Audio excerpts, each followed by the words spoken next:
மூணாவது தடையான ரியல் தடை இப்பதான் வரப்போறது. சிம்மிகா அப்படின்ற ராட்சசி, அவள் வந்து ராகுவுடைய அம்மா. அவளுக்கு சாயா கிராகி அப்படின்னு பேர். அவள் வந்து நிழலை பிடிச்சி அந்த ஆளை பிடிச்சிருவா. இப்போ ஹனுமான் வந்து இந்த சமுத்திரம் மேல பறந்து போகும்போது அவருடைய நிழல் வந்து இந்த சமுத்திரம் மேல படுறதான். இந்த சமுத்திரம் மேல படும்போது சிம்மிக்கா இந்த நிழலை பிடிச்சி இழுக்கிறா. இப்போ ஹனுமானுக்கு ஏதோ டர்புலன்ஸ் ஃபேஸ் பண்ற மாதிரி இருக்கு. பார்க்கும்போது சிம்மிக்கா பிடிச்சிட்டு இருக்கா. சிம்மிக்கா சிரித்து கொண்டே தன் வாய்க்குள்ள ஹனுமானை போட்டுக்கிறார். ஹனுமான் என்ன பண்றார்?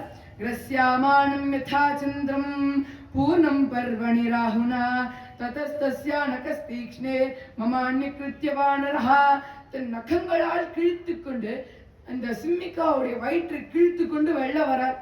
இப்போ நம்ம வந்து ஹனுமான் ஃபேஸ் பண்ற தடைகள்லாம் பார்த்தா அவர் இன்வாசா பெருமாளுடைய அவதாரங்கள்லாம் எடுத்துட்டு இருக்கார் அப்படின்னு தெரியும். ரெண்டாவது தடையில என்ன அவதாரம் எடுக்கிறார் இன்வாசா? வாமன அவதாரத்துல என்ன நடக்குது? வாமனன் வந்து சிறிய உருவத்தோட இருந்தார். அவர் திரிவிக்ரம அவதாரமாக பெரிய உருவம் எடுத்துக்கொண்டார். இங்க ஹனுமான் பெரிய உருவத்தோட இருந்தார், சிறிய உருவம் எடுத்துக்கொண்டார். வாமன அவதாரம் இன்வாஸ் இது. இப்போ சிம்மிகா அப்படின்னு தடை. நரசிம்மருடைய அவதாரத்தை இன்வாசா எடுக்கிறார். நரசிம்மர் வெளியிலேருந்து ஹிரண்யகசிபுவுடைய நாபியை கிழித்தார். இங்க உள்ளேந்து ஹனுமான் தன் நகங்களால் நகஸ்தீக்ஷ்ணைஹி தன் நகங்களால் கிழித்து கொண்டு வரார் அப்படின்னு வால்மீகி வந்து மறைமுகமா எடுக்கிறார். இந்த இடங்கள்ல எல்லாம் வால்மீகி இங்க ஒரு அழகான கம்பாரிசன் பண்றார். சிம்மிகாவுடைய குழந்தை தானே, புத்திரன் தானே ராகு. இந்த ராகுவுக்கும் சிம்மிகாவுக்கும் ஒரு அழகான கம்பாரிசன் பண்றார்.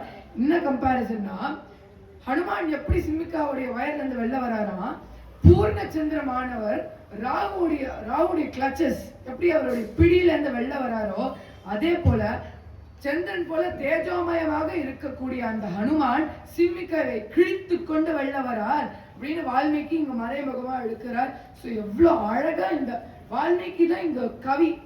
அவர் தான் இங்க நன்னா ராமாயணம் எழுதியிருக்கார். அதுக்காக தான் வால்மீகியை இந்த ராமாயணம் எழுதுறதுக்காக பெருமாளே சூஸ் பண்ணார். அப்போ இதெல்லாம் நடக்கிறது. அப்போ ஹனுமான் நினைக்கிறாரா, ஏன் இவ்வளோ தடைகள்லாம் வருது அப்படின்னு நினைக்கிறார். அப்படின்னு நினைத்து கொண்டு ராம மந்திரத்தை ஜபித்து கொண்டு இவளுடைய கொடலை மாலையாக போட்டுக்கொண்டு வெளில போறார் ஹனுமான். அப்ப பறந்துட்டே போறார்.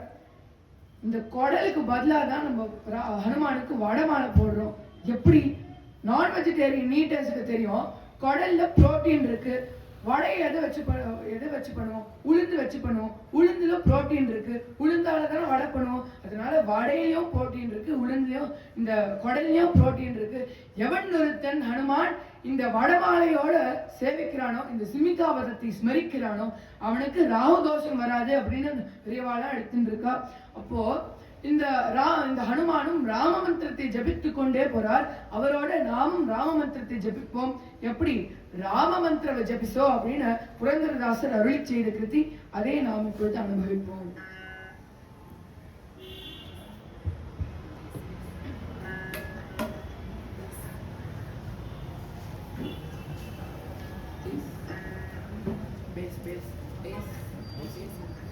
Base.